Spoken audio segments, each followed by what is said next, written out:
Hello. I was wondering how I'll make it up to this stage without tripping, so I've managed well.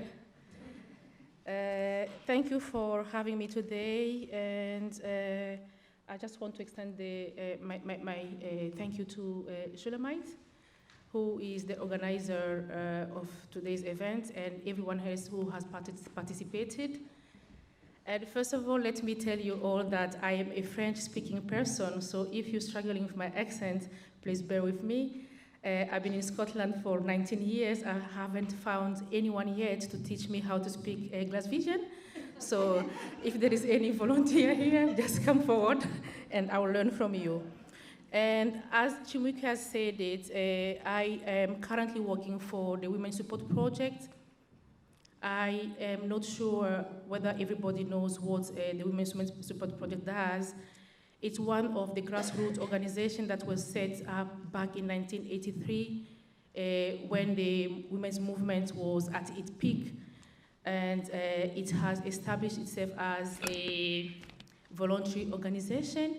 The purpose of the Women's Support Project was, first of all, to raise awareness of the impact of the sexual commercial exploitation, as I said, and we all know that the issues around commercial sexual exploitation is quite debated. Some people think it's women's right, and some other people think it's empowerment for women, but we have our stance because we believe it's a gender-based violence. And when we talk about gender-based violence within the gender-based violence movement, we do not see domestic abuse alone, because often people relate domestic abuse to gender-based violence. There are so many other aspects, and the aspect that will concern people in this room will be the traditional harmful practices that many of us will not be familiar with. So that was just a brief introduction of what the Women's Support does. So in terms of project within the Women's Support Project organization, we do have workers who are tackling commercial sexual exploitation, but we also have what we call Rights and Choices. Rights and Choices is an African-led organization, a project that works within the Women's Support Project to address issues of isolation and issues of gender-based violence that concerns women who are migrants and women who are refugees and asylum seekers. I have had technical issues with my presentation, so I have to go through my papers, and my apologies for that. So what does the Rights and Choices Project does? We do offer community courses. A lot of our women that we work with are BME and migrants, as I initially said, who have had multiple issues with child care, because many of the BME women will have so many children. So we do organize a community courses with colleges. So basically when we have enough numbers, we can actually partner with colleges to come in the community and deliver a training that will take into account language barriers, and at the end of it, we will actually give to women the certificate, which is good. It contributes to them, first of all, having a routine, having to leave the houses, but also learning at the same time. We also have what we call befriending for those who have newly arrived in Scotland or UK, and particularly in Glasgow, to help them with first appointments, finding out shoppings, attending doctor's appointments, and discovering all the corners of Glasgow when it's possible. And we also offer childcare for short courses to women who are actually our members. That will be all for the Rights and Choices. So Chumuke said that I am the Labyrinth Project development worker. Yes, the Labyrinth is actually a partnership project between the Solace Women's Aid, which is in south of the country, so in England, working with other women's organizations. And in Scotland, they are working with the Women's Support Project. The aim of the project is actually to map the services that exist within Glasgow. We've chosen Glasgow because it's an area where the Women Support Project is based, but we couldn't also work like broadly throughout the whole Scotland. So within the mapping, what we have chosen to do is to map out the journey of BME women seeking support in terms of gender-based violence, employment, and legal rights and representation. So we'll be working collaboratively with the Scottish Women's Rights Centre and also with the Just Right Scotland. And what we'll be also offering throughout the project will be various training, and the training will be on working chances for practitioners and volunteers and service users.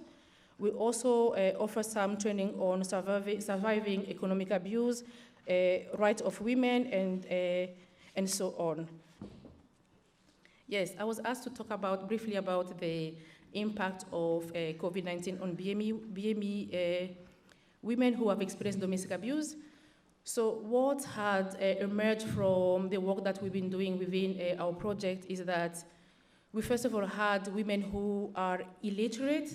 I'm not saying BME women are illiterate in general, but illiteracy had made it very difficult for some women to cope with working with their own children at home.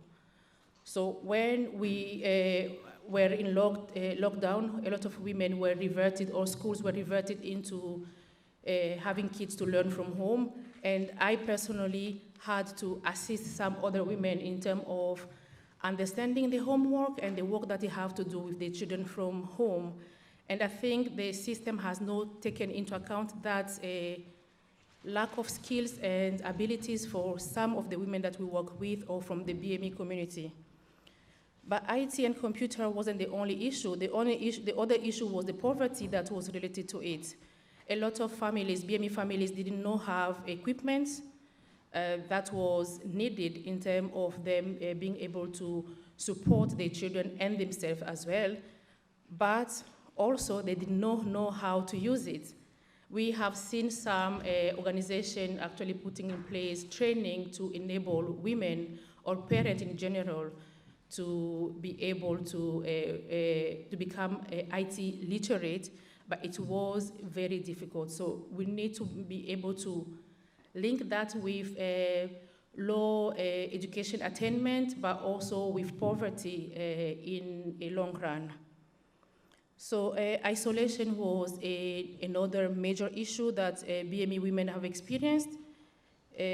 Because, first of all, as we might know, a lot of women from BME will not have families here, and most of them will spend the little money that they get to buy, to top up their phones to make calls internationally, and those calls are very, very expensive.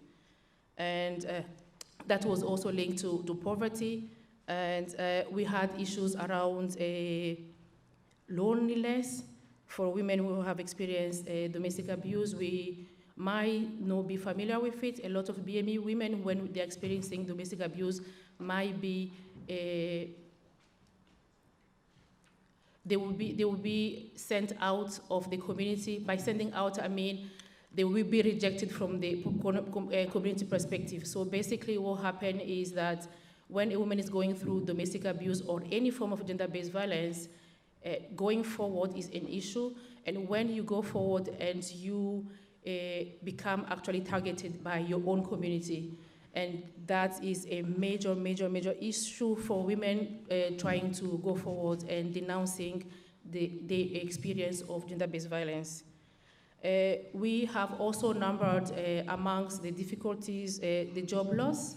A lot of BME people and women will either be people who are on 0-hour contract, and if it's not the 0-hour contract, it could be that they are like they are self-employed, and being self-employed means I mean, in terms of, in the time of the pandemic, a lot of jobs, a lot of businesses had closed, and women did not have enough money to survive.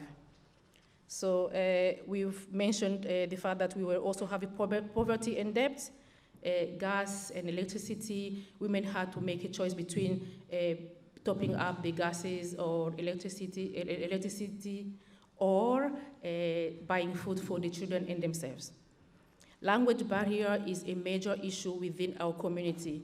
So a lot of women who had lost their jobs were unable, for instance, to call the benefit agency and to fill the form without having a help from another agency to do it.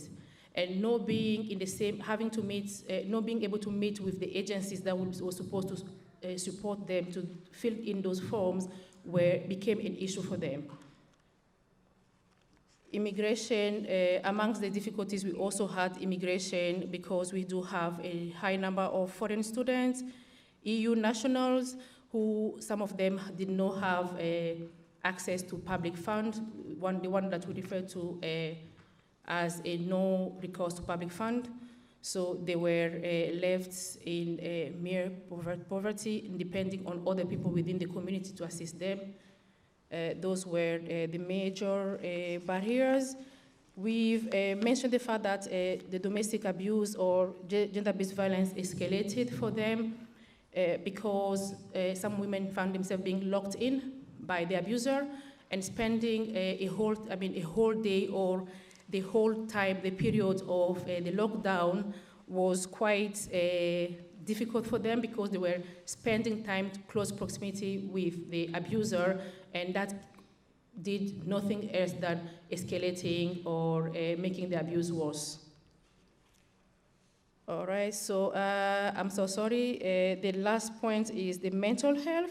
So we have had women who have reported anxiety, depression, stress, because of the fact that they were not able to go out, meet with other people. And we have to bear in mind that BME women, some of them will not have friends, and the only way of meeting other human beings will be when they're attending the GP appointment, or when they're traveling on public transport, or when they're going shopping. So these points are not exhaustive, but they are the main point that came up for us. Thank you.